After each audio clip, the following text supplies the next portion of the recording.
All right. Damontre Moore in the building. 9-year NFL veteran, Giants, Dolphins, Seahawks, Cowboys, Raiders, 49ers, Grey Cup champion.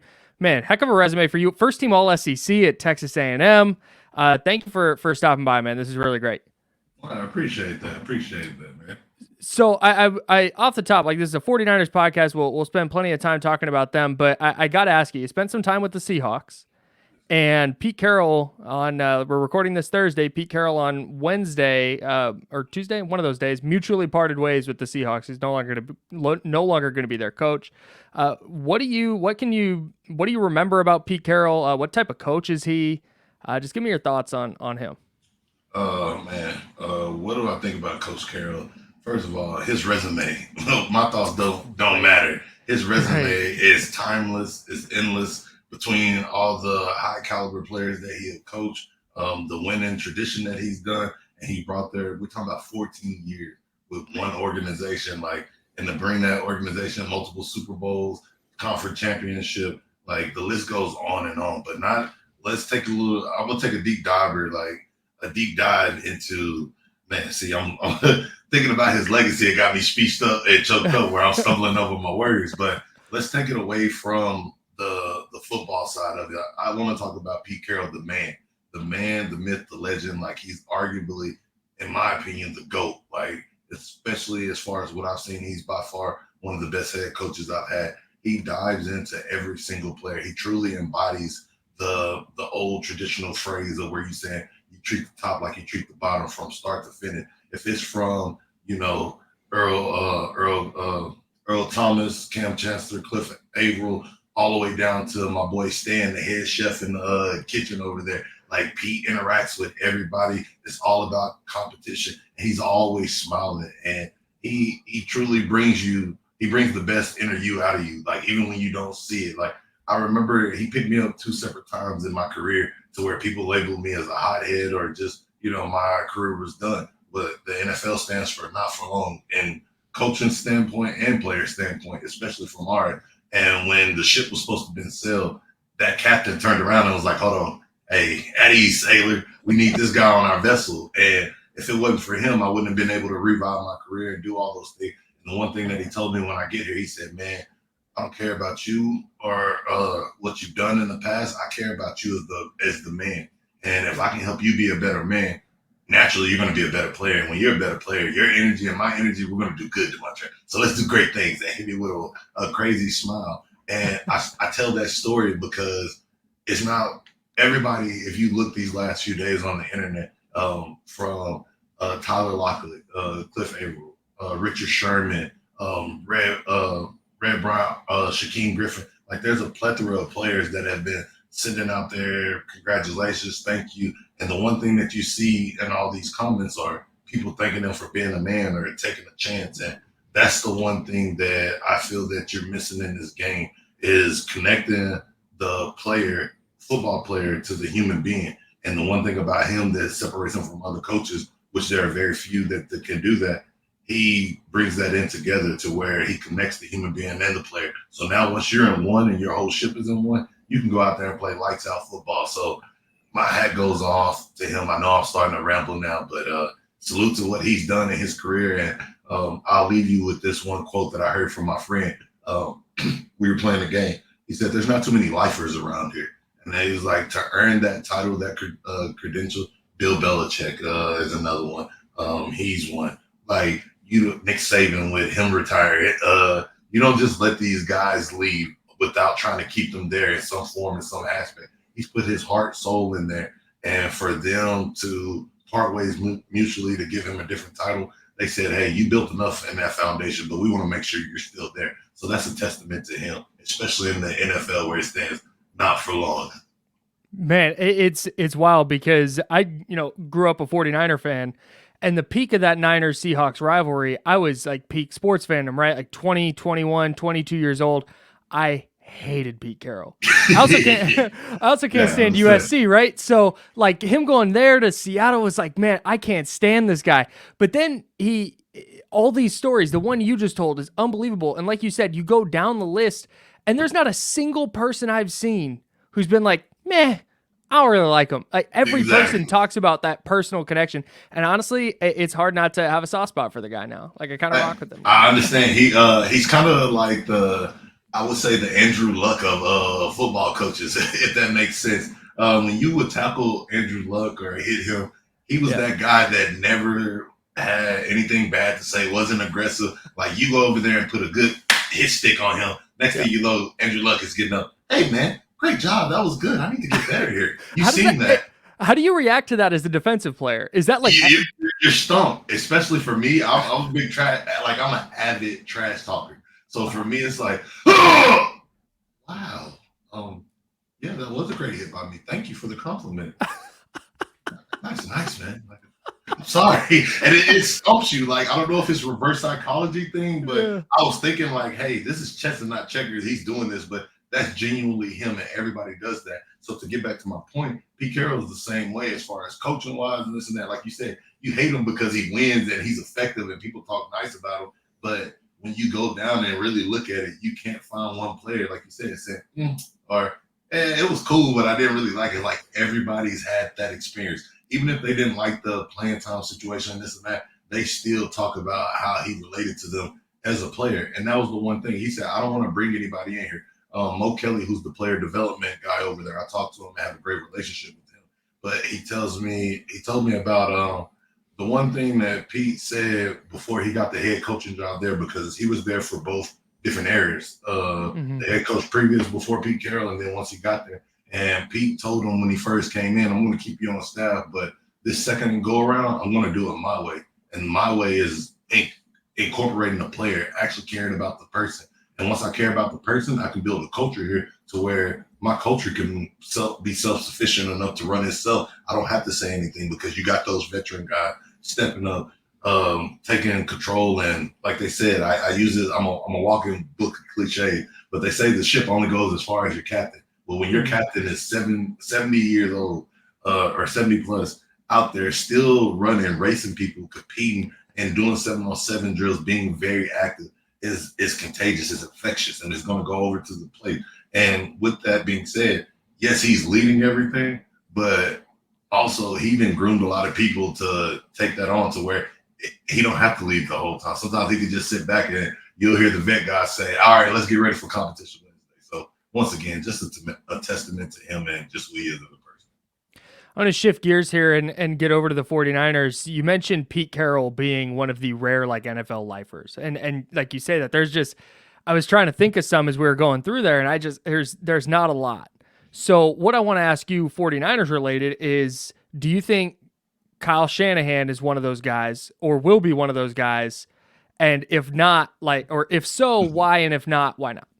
Man, you're going to put that pressure on me. But yeah, if I'm asking a hard question. If I'm a betting man, I think Kyle, he has the potential to be a for lifer, if that makes sense. Since he's got their two San Fran, he's changed the culture around. Obviously, they're one of the powerhouse. You can always expect them to either be Super Bowl contenders or be in the run or at least be in the mix since they've been there. And with his dad being who he is, having the credibility, also not just having the credibility, but innovating the game, bringing your type of style of offense to not only just bringing your style of offense, building another culture there. I tell people all the time, when I left Seattle and went to San Fran and Sherman was in the locker room, the first thing I said as soon as I walked through that locker room, dude, it feels like I'm in Seattle. And not saying, hey, this and that, because I know some 49ers fans are going to be like, don't compare us to them. They're the enemy and there's a rivalry. But with that rivalry, and I'm a big anime fan, so stay with me when I use this analogy. When you go to anime, most rivals are more similar than you think they are, and they push each other to be better. And so with a great rivalry, most of those guys are right there. And with this right now, this great rivalry, they're also very similar. They trade players going back and forth. The competition factor and being able to relate to your player is one of the phenomenal jobs that Coach Shanahan does extremely well. He cares about the person. He'll tell you in a minute, like, I don't believe in doing meetings all day and stuff like that. We have a family. I want to get home to them just like y'all want to get home to you. I love my family just like y'all love y'all family. But y'all are family. So with us being family, we're going to be here. We're going to get our work done. But then after that, we're going to leave so we can have a peace of mind. And he builds a great culture and a great working environment. and it's trickled off into the field from his coaches down onto his predecessors. A lot of these guys have went on to be head coaches and stuff like that. You talk about defensive coordinators and moving up from that position thing. And so he kind of like his dad, who was a for-lifer in Washington. You come through, you build this culture and embody this style to where now it's you. Like when you think about this organization, you can't help but think about Kyle. I might be younger, might be biased in there, but yes, overall, I think when it comes back to it, he's going to be a for-lifer. If he keeps going on the path that he is going right now, especially with the talent that he's brought in there between you've had guys like Richard Sherman walk through that door, Emmanuel Sanders, Jimmy Garoppolo, but I meant George Kittle, Christian McCaffrey, Debo Samuels, who innovated the game. Like he found these guys, and it's a testament to him, his staff, and everybody that he surrounded himself with. Just like we were talking about Pete over there, he surrounded himself, and Kyle has surrounded himself. So I'm excited to see what's going to happen this year and in the future.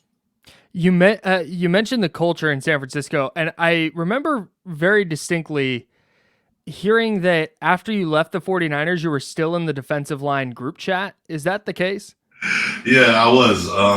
I was still in the group chat for a little bit, and we communicated. The one thing Coach Kocurek talks about there, this room is never going to be the same, and we did something special. We didn't get to finish the big dance that year and put the cherry on top, but to make it to the dance, some people don't even see a playoff in their whole career. So for us to go that far, the cohesiveness, the bond that we had, dating all the way back to training camp, to me being released and coming back into the organization later on in the season, it was like we didn't skip a beat. We still were talking to each other. When I was cut and I was a free agent, those guys were still reaching out to me. Shout out to DJ Jones, who's doing his thing over there in the Broncos. He almost broke the defensive line record. You had Eric Armstead, who's my guy. We trained all season with Sir and Camellia Next in California. You had Ronnie Blair in the room, DeForest Buckner, who I still talk to him today. We built the bond of sending each other. He's a big wrestling fan like George Kittle, but we talk about HBK, Heartbreak Kid. To have that type of cohesiveness in that bond to where we could still talk. Yeah, once I left out of there, we were still texting in that group chat. Now, granted, because you are talking about stuff that's going on in the organization, they had to start a new one with the new and younger guys in there. But we were still sending each other messages a year, 2 years after we went on that Super Bowl run, just to say, hey, how we're doing. Sheldon Day's another guy. Both like all those guys, my hat goes off to them building in there. And so when you have that type of bond, that's when it's special, and you can look around the arm and lock arms with your brother and say, hey, we about to go do this. Because before we went on the playoff run, we literally said, like, there's something special, and you can just feel it in the air. And it wasn't something that was just for a season. I've been in many locker rooms, and sometimes when you leave, people say, hey, it was just a seasonal thing. You might talk to a person 1 year afterwards. Like, still to this day, I can call everybody that was in that group chat, message them, and get a timely response, and we joke like the wheels ain't fell off. Man, that's incredible. You mentioned Kris Kocurek in there, though. Yes, sir. And all you hear about Kris Kocurek is how intense he is. Is it really that intense on the football coach scale, or is he that different? Kris is not different on a football scale. Kris is Kris. shout out to Coach Kris, man. For life. If you see this, man, y'all tag him. For life. He has this thing where he says this D-line for life. I mean this every day. You could call me at the drop of a dime and say what's up. And when literally the energy and the tenacity that I had right there, where he for life, he comes into the room just like that and said, "It's for life. How are you doing, Damontre? You're about to have a kid. You just had your first son. You're going to see it a different way. Nick Bosa, you just got here. I know whatever negative stereotype that they're portraying in the media, I don't care. You get in here, we here to work, and we're going to do this." You never once heard anything about any outside noise. And he attacked that same energy and passion in that room. If he was your friend, he's your friend. If he's on your butt, he's on your butt. And it transferred over to the field because it's like, man, if he has this type of energy, this type of effort, just coaching and talking to us, imagine how he is on the field. As soon as you get on the field, you've seen the viral video. Go, get off the ball. He does this thing where he flicks his hands every time. Like, that's how his energy is. He just talks to you like this. I'm there. And when he's there for you in the football aspect. He's there for you in the man aspect. He's there for you in the personal aspect. He tells everybody. He's like, I remember he first walked into the room or when I walked into the room and I signed with the 49ers, he was like, dude, I remember when you were projected at first round pick. I've always loved you. The one thing that I love about my players is having energy. He was able to recite me everything that I've done, everything that he liked, and everything that he wanted to fix because he had a game plan. And he took that to the field and in life. When he told me straight up, this is what you need to do to be a professional. Show up early, do this, do that. Like he has that same energy and tenacity because he cares about you. Because he said at the end of the day, I want you to get paid and I want you to be able to take care of your family and do better than what I did. It's like that parent when they say, hey, I have the blueprint. I've done this, I've done that, and been around these guys. Now it's just time for you to listen. Now, if you listen, we can do great things. And he's going to put that same energy and effort out there. Man, it feels like there's a common thread when you talk about these coaches, whether it's Pete Carroll or Kyle Shanahan, Kris Kocurek, that idea of like getting to know the man and the person before actually getting to the on-field football stuff. Is that a common thread of the good coaches you've had? It definitely is. It's not a common thread of the good coaches. Let me correct you. It's a common thread of the great coaches. Mm-hmm. All three of those coaches that I have named are special in their own way, and they're all legends around here. If it's from what they've done and what they create, but the one thing that is common with all of them, every one of them have been around Hall of Fame players or future Hall of Fame players. If we're thinking about Coach Carroll and Kris, they both are actually technically connected because you got the Cliff Averill connection. They've both been there. You think about like these guys that we're talking about, future Hall of Famers, present, current top stars, Nick Bosa and stuff like that. All these guys have been able to relate to the human. And when they related to the human, that's when you got a guy out there that's going ready to run through a brick wall. There's times that guys, it's hard. Like you have to have a different type of mindset to go out there and lay it on the line. Yes, you're going to lay it on the line, but you're going to get that little extra It's like when you're trying to, you know how they say a mother gets superhero strength when her baby is in danger and stuff like that. You got to channel that inner power. Well, for them, and it's the equivalent of them channeling that inner power of being able to relate to the man. And when you could channel that inner power, you can't be stopped. And that's the one thing that all those guys have in common that makes them such great coaches. And I get so long-winded about them because not only does their resume speak for themselves because they got the numbers. We all know in this game, if you don't have the number, they don't care. But now what sets them apart and makes them different, that little extra, is knowing them afterwards, because when you retire on average 1 to 2 years afterwards, you rarely talk to anybody afterwards. That's why Kris Kocurek made it a point to be like, hey, I want you to remember something from the season. If it's just us going out to eat together, or us doing this and that. Same with Coach Carroll. I want you to remember Competition Wednesday. Same with Kyle Shanahan. You're gonna compete. We're gonna put this out here. We're gonna go at each other's butt, but we're gonna be able to call each other right after this. And that's the one common thing. I've been blessed enough to be around good coaches.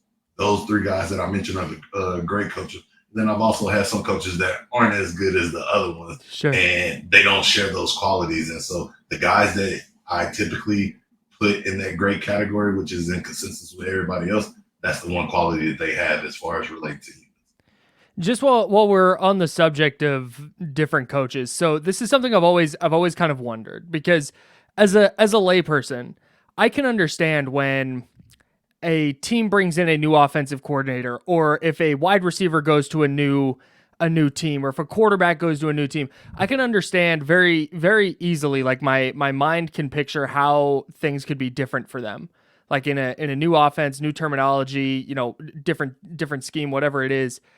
How is that for a defensive lineman? Whether you're going to a new team, or if a team you're on brings in a new defensive coordinator or a new defensive line coach with maybe a little different philosophy, how do things change for you as a defensive lineman? Because for me as a layperson, it's like, okay, I understand what a stunt is, but it's like, go get the quarterback, or you're setting the edge, or whatever it is. How does that change for a defensive lineman on a more kind of minute level? On a minute level, it changes drastically.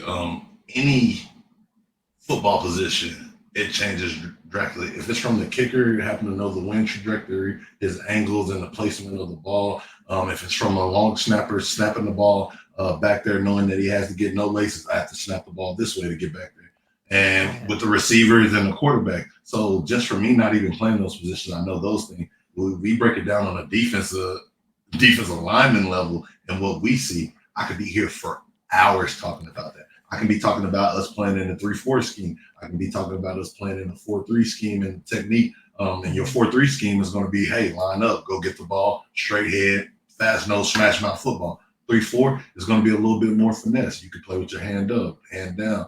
You can do drops to the end and out. You see when I start talking, it starts rambling, it starts sounding like gibberish. So when I say all that to say that it can be very intricate, especially if you're switching from schemes. But anytime that you have a coaching change, it's going to be intricate because one, it's the NFL. You're at the highest level. It's detail oriented business. You go in there and you might have a 10-hour day and only spend 2 hours on the field. The other 8 hours you're in the room studying angles, studying trajectory. And then not only doing that, learning the schematics, that's one ball game within itself. You have to learn the coach. You have to learn the person if you want to get there. You don't necessarily have to, the best is going to play, but sometimes you got to play the game within the game. So you have to learn, does this coach like me talking to him? Does this coach like asking questions? Does this coach just don't like people asking questions? He want people to be visual learners. Like, what is the most effective way that I can be put in the best situation to learn this scheme and get on the field to put the team in the best situation? So it's constant nerves from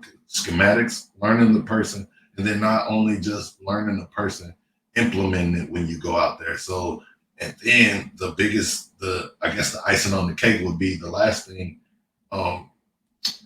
would be just sitting there. Once you know the coach, know the person, you know the scheme, it's just bonding, if that makes sense. And you have that icing would be learning, when I say bonding, learning the chemistry of it, because you got to figure out how everything is going to flow together, because naturally you have that anxiety. Is my boss going to be, if you're in a 9-to-5 or working in the corporate world, is my boss going to be this type of guy? Is he going to be a bud? Is he going to be pleasurable to work with? Is this going to be something that I actually enjoy? And now that you have that anxiety, because it's a small league, it's like a fraternity, you call up, hey man, we got this coach that's coming in. How is he? I don't know. He's a little rough around the edges. And everybody has their own perspective. So now when you hear the perspective coming in, sometimes, which is basic for humans to do, you're going to come up with your own assumption. This is what I need to be prepared for. This is what I heard. And sometimes it'll be true and sometimes it won't be. So you have a lot of anxiety. So just like the quarterback goes in there and spend an hour, the great defensive lineman, the Nick Bosa, Joey Bosa's, Cliff Avrils, the technicians that I've been around, Justin Tuck, they spend all that time, that extra time in there studying film and breaking it down. And so it can go as minute as you want to, or it can be very vague. And I've been around those guys that are C-ball, get-ball type players. But the guys that last, that have longevity in this career, and have longevity, and not just have longevity, because I had longevity, but to have longevity and success, which is very, very rare. It's astronomical and rare for you to be in the league. But for you to have that longevity and success, that's what differs in between those, and take that apart. No doubt. You're obviously a massive football fan. I got to ask you, I know you're a defensive guy. But I feel like I'd be doing a disservice to this podcast if I didn't ask you your thoughts on 49ers quarterback Brock Purdy. What do you think of him, the final pick in the draft 2 years ago, taking a team to the playoffs in his first full year as a starter? Come on now, you're gonna ask me to put me on the questions? Like I said, we getting the hard stuff going. Let's get it. I got fastballs. We're talking about Brock Purdy, Mr. Irrelevant.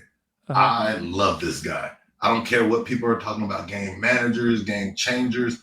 I think what was the big hot debate about everybody being a game changer and a game manager, there's nothing wrong with being a game manager or a game changer. I'm not going to put that level on him, because you can evolve into being a game changer. You can evolve to being a game manager. The one thing I will say for him is I think he's the perfect situation for the 49ers. He's athletic enough and he's talented enough to go in there. He's shown time and time again he has the capability of making the throws, but not only making the throws and not being studied, but he's also showed us in games that he has that capability of being a star caliber player that is throwing in everything, dots on the money, hitting everybody from Jordan, Debo, Christian McCaffrey, now that he's here. Before Christian was there, Raheem Morrison, Jet McKinney. Like, he had all these weapons that when it was time for him to step up and go be a superstar, he's done that in the past when nobody expected him. And then when it's been time for him to just ride the boat and let his stars do what's best around him, that he's done that. And that's what set him apart, because he has no problem with saying, hey, this ain't my show. Let George Kittle be who he is. Let Yep. Deebo Samuel be who he is. Let C-Mac be who he is. Let Trent Williams be who he is, because it all comes about here. And I think he's the perfect selfless person. I think he's smart enough, and I think he's athletic enough, and I think that he doesn't get enough credit or for what he's done for the game already. Like I said, he's went and won playoff games when some people haven't. So get off of his back, let him do what he does, and just sit there like in the great words of Terrell Owen, get your popcorn ready, baby, and enjoy the show, because he's been playing lights in and lights out. And he's done what the 49ers need them to do, and he needs to continue to do that. Don't do too much. Don't do too little. Just go in there and just ride this wave. And at the end of the season, you might be holding up a ring, and then it'll be like, shoot, if I'm a game manager, look pretty good, managed to get this ring. All right. You've been super generous with your time. I got a few more just kind of like rapid fire questions for you. Anytime, we'll get it. Who's your defensive player of the year pick in the NFL? Defensive player of the year pick, I'm going to have to go. It might be a little biased. My boy Myles Garrett, my fellow Aggie alumni. That'd be my pick too. Exactly. It's just like, you can't. Who else would you really just say like that? I mean, you got TJ Watt that you could throw in the mix. There's some other players, but I'm a defensive line guy. And like I said, I'd rather give it to my Aggie brother. Plus, he has the credit to back it up. I would have been shocked if you picked anybody else. To be totally honest. And I feel like if I would have picked anybody else, I lose all credibility. I sound educated when we start breaking down the details, but to go do anything else, it's a disservice. What about MVP? Man, MVP, it's hard for me. I don't like picking MVPs until the end of the year, because if I had to say MVP, if I had to say somebody right now, currently, I'm going to go with probably Lamar Jackson. What he's done for that team, consistently doing it, and then they're firing right now. But also, my dark horse, who I really think should win it, if they make it all the way to the big dance, hear me out, Joe Flacco. I know he ain't played all year. I know he hasn't played all year. But we're talking about the Cleveland Browns and what they went from being the bottom of the barrel, not having a quarterback situation, to this man getting on at the very end and doing what he's doing. It's like, I put that in the mix. But then, like I said, the safest pick, if I had to pick, I would go Lamar. My dark horse, we're going to go with Joe Flacco. But to bring it all back to it, so my 49ers fan love me again, I think the safest bet and the most consistent pick would be my dog, former teammate at the Panthers, C-Mac. Yes, sir. I think he's the safest bet. I think for him doing it all year, if we went for, like I said, I only mentioned the Joe Flacco thing is because we're talking about production versus play reps. Sure. But C-Mac's been doing it all year, and he's been consistent, and he's been doing it for a long time in this league. Like, now he's just on a great team, and so he's getting more notoriety and the press that he needs. Would definitely love to see a non-quarterback win it. That would be fun. I would love to see a non-quarterback win it. So that's why I said C-Mac. I think he's consistent, but we all know that most of the time the MVP goes to a quarterback. So those would be my two picks at quarterback. You mentioned the defensive line earlier, your defensive line teammates with the 49ers, that you were still in the group chat, or you still stay in touch with this and that. Who is I'm not in the group chat no more. We don't. It went away. It went away. But when you were, you talked about all those guys. Was there a teammate you had with the 49ers who stuck out who was not a defensive lineman? I'm not going to ask you your favorite teammate, because that's nobody ever answers that. But is there a teammate who kind of sticks out in your mind who was not on the defensive line? That is not on the defensive line that I would say it's going to be between three people. And it's hard to say because I feel like I'm a people person, so I talk to everybody on my team and I love them. But my three that I'll have to go with while I was there would be, in no particular order, obviously, so these guys don't get mad at me. But Richard Sherman, obviously, we played together in Seattle, so we had that bond. And then on top of that, he's just always been that OG that puts game on you. We're not talking about football. We're talking about what are you doing off the field on an esports team? Like, how can you better just be a better person, channeling that human factor of what, I was referring to Kyle and Pete and what they teach. So I would say Richard Sherman. After Richard Sherman, I'm going to go with my boy, Tevin Coleman, the running back, one of the most down-to-earth guy and unsung heroes of the team. Between him playing running back, special team, and just knowing that grind, me and him bonded off of that. And so we literally kick it we kicked it every day, and we talk at least once or twice a month. So I can't speak about him highly enough. And then after Tevin Coleman, who they called us it was really the four-headed horseman. You always see Tevin Coleman, my boy Quan Alexander, me, and Leroy Reynolds. I love my dog. He retired. He's a 9-year NFL vet, but household name. He's a journeyman, just kind of like I am. Great on special teams, but phenomenal player and an even better human being. And so when we would be during the off days after the game, it was always us three. And then whoever, obviously Sherman's the big guy, everybody wants to talk to him and stuff like that. We would see him, but we would talk to him there. But those three guys, I'd probably say next to my defensive line because I hung out with them all the time. But those would be the guys I hung out with. Speaking of teammates, are there any fun Johnny Manziel stories that you're allowed to tell? Yeah, man. There's plenty of them. What would you like? I'd probably say the best Johnny Manziel story that I got for you is I will never forget the day that I just fell in love with him. Just like, this is my brother. When you think about college quarterbacks, especially high caliber players like himself, traditionally those have been the guys that come in there. They're married in college. They leave right after practice. They're studying all the time. Like, they talk to their receivers, but they're not truly invested in your defensive player.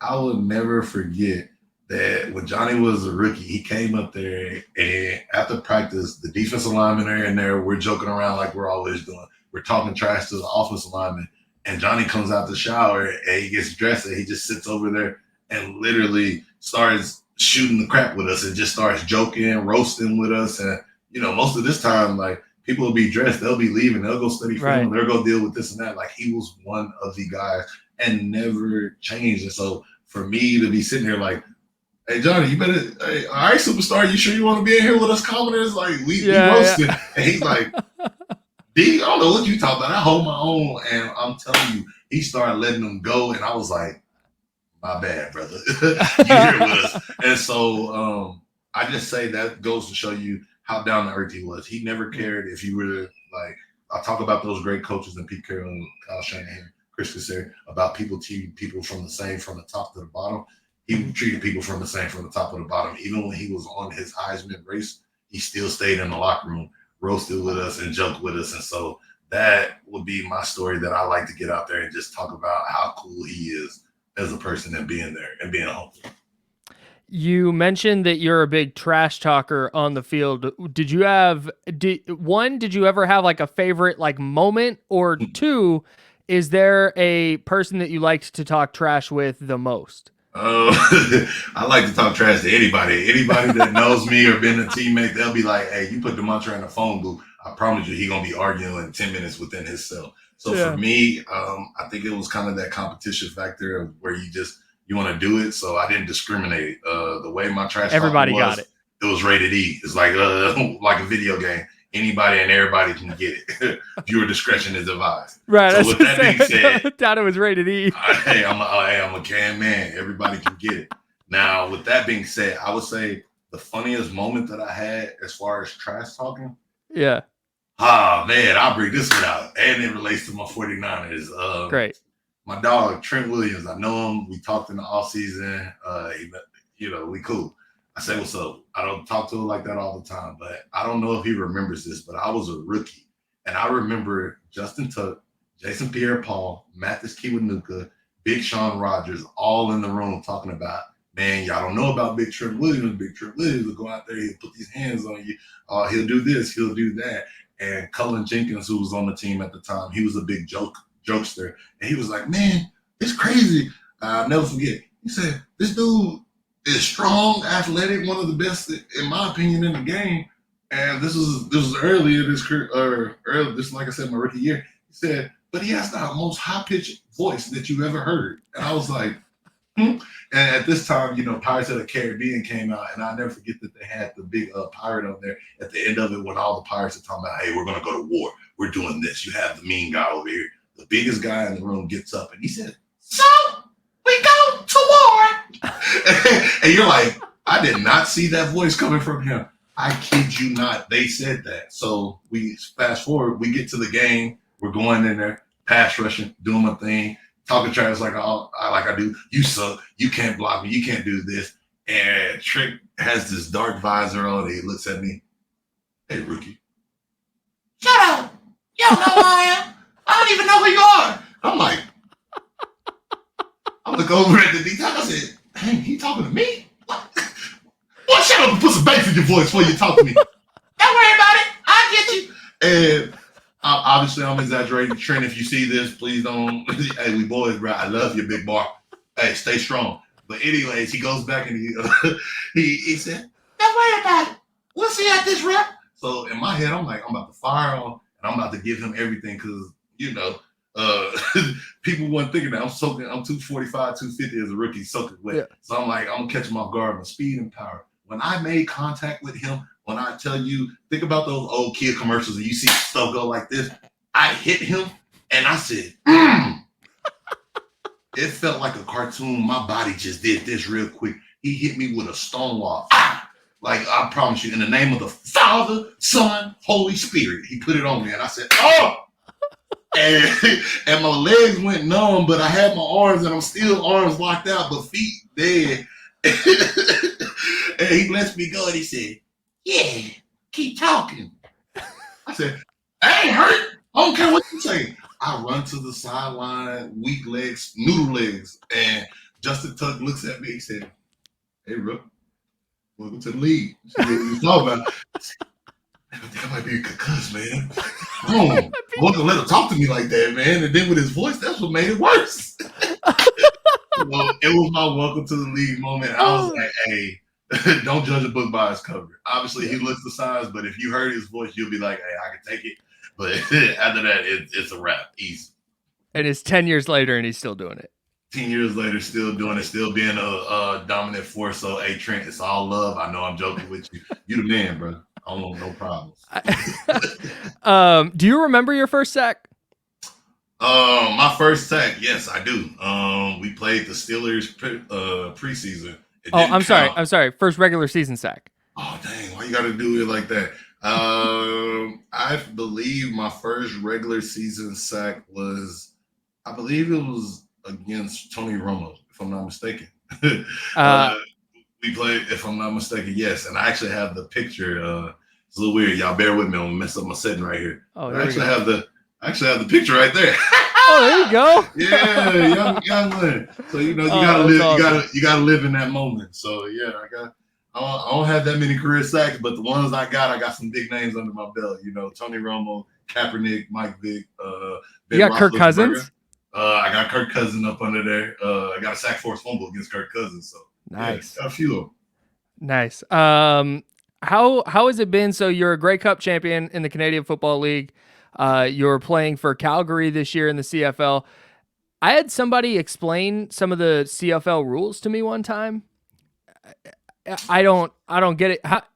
How long did it take you to kind of adjust to that when you started playing up there? Still not adjusted. I'm still not adjusted, man. I'm sweating bullets right now thinking about all the rule of dynamic. This will be my third year going up there with Calgary Stampede. We're going on that Grey Cup run this year, hopefully. God willing, speak that into existence. But as far as getting up there, right? This is my third. I just completed my second year. This will be my third year. I just found out that they have a rule to where if you're behind the ball, you get the ball, you can drop the ball on the ground, kick it, and hurry up and recover it. And if you recover it, it's an automatic first down, so a new set of downs. And it actually went viral a couple times this year. Montreal LOS did it, I believe, twice. Successfully did it twice this year. And one other team attempted to do it, I believe BC Lions. But that was one of the weirdest rules to me that I just found out about this year. Now, mind you, that my first year up there, we were playing, and I'll never forget, we were playing Montreal going into the playoffs, and we needed to win to get the first round bye. At the end of the game, it was tied. And so we were down at the very back end of the end zone. We had a punt. The team got a penalty. I don't remember exactly what penalty it was, but because we were so backed up, the game was over with, and it was automatic 1 point. I still don't even know what that rule is, but when I tell you, they were like, we won. I'm like, hold on, like, what happened? We got a point? All right, let's go again. let's get out of here. I'll learn it later on, but I'm here for it. And so I was like, man, I need to go do some research on some of these rules. Yeah. Like on the kickoff, when you kick the ball out of the end zone on the kickoff, it's automatic 1 point anytime it falls out of the back of the end zone. So there's some rules that are there that I like and they're convenient and they worked out for me. But if I was on the other team, I'd be like, yo, this is BS. Like, I'm not going for this. So what they say is a double-headed sword. You can cut yourself or you can cut somebody with it. Either way, you know how to properly handle it. You can maneuver and make things happen. That's crazy. All right, I got two more for you. They're two hard ones. Easy. I'll pick the easier one first. I think. Who's gonna win the Super Bowl? Man, that's a doozy right there because who will win the Super Bowl? You would have to say who's going to be in there. And if I'm a better man, which I'm not, I got realistically, I got the Browns versus the 49ers in that. The Browns. I got the Brownies, man. I got them coming through. Wow. You have three division opponents over there: the Steelers, Ravens, and I think. I'm a firm believer in a 100-dog hunts best. They've been starving the longest. Out of all those teams, they actually have a quarterback that's actually been there to the game, won the game, been the MVP. So he has the experience, which I think experience is what separates us between talent, scheme, and all that stuff. Experience is going to give you that extra notch. So that's why I think that they're going to make it out of there. And then obviously the golden goose will be the 49ers making it out of that side. Between them, like I said, experience is the best teacher. They've been doing this week or year in, year out, making these runs, either being in the big dance or getting right there close to the big dance. So I see them coming out there. And when it comes down to it, I got the 49ers winning it all and finally hoisting that crown, doing something that we didn't do, and finally sealing the deal and getting that ring. And so that's who I'm going to go with if I had to predict how everything will play out. That's a great job. You're getting in, you're doing media, you're knowing your audience. That's very, very good work by you. I mean it though. I promise you. Yeah. Y'all might hear something else, but if I had to, if I was going to Vegas and I said, yo, my money's on this and these are my horses, these are the two that's going in there. You might hear some other analogies, but I promise y'all, faithful, 49 faithful, I mean this. Don't be in my DMs, don't be in my emails. I made one bad comment on Eric Armstead, social media, Instagram post about Whataburger versus In-N-Out. And when I tell you, all 49ers fans ripped me and still ripping me till this day. No. I don't need y'all ripping me. If y'all hear anything else, it'd be like, hey, that was BS. We didn't hear that on the podcast. So I mean it. With the burger wars, I've just gotten to the point I'm like, I love a burger, man. Just give me a burger. I'm in. I do, but I'm gonna stand on business. Whataburger is better than In-N-Out. If y'all have Eric Armstead on here, you can ask him. I said it. I don't care.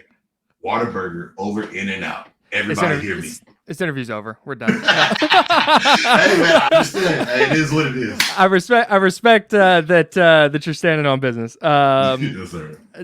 I think that's the first time I've ever said that. Hey, you used it correctly too. Yeah, Smooth, come on, like butter. Come on, here we go. All right, last one, and this may be tough. If you want to give me a couple, that's fine.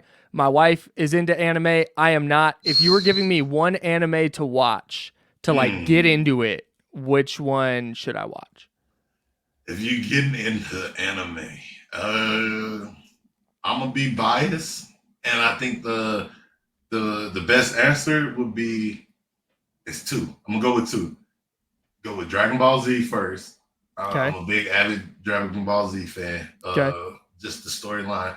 One, all anime is the premise is typically the same. You got your protagonist that goes through, but they have these life lessons of not quitting and stuff like that. But I think that's relatable to the dub version. Obviously, you don't have to go over there and do that. And then another one I would say is Naruto. I think those are the two most popular, most notarized animes that are out there. And obviously, you knew I was going to say that Dragon Ball Z inspired picture, Naruto in its final form over here. So, hey, Dragon Ball Z again. So, like I said, if you didn't know about it, BBC. Get on it. It's easy. I promise you.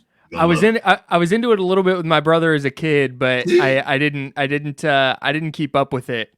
So I might have to dive back in now. What Drake said, better late than never, but never late is better. You might be late, but better late than never. You can go get on it right now. And they got a new spinoff, Dragon Ball Super. and Dogma is dropping this year. So all anime fans out there, the wait is over. DBZ Dogma is coming back at the top of the year. We are lit, baby. Damontre, this has been excellent. I really, really appreciate it. And I know my co-host Kris, who's out doing some work covering the NBA. I know he appreciates it too. Thank you so much, and let's do it again soon. Thanks again. Thanks, man.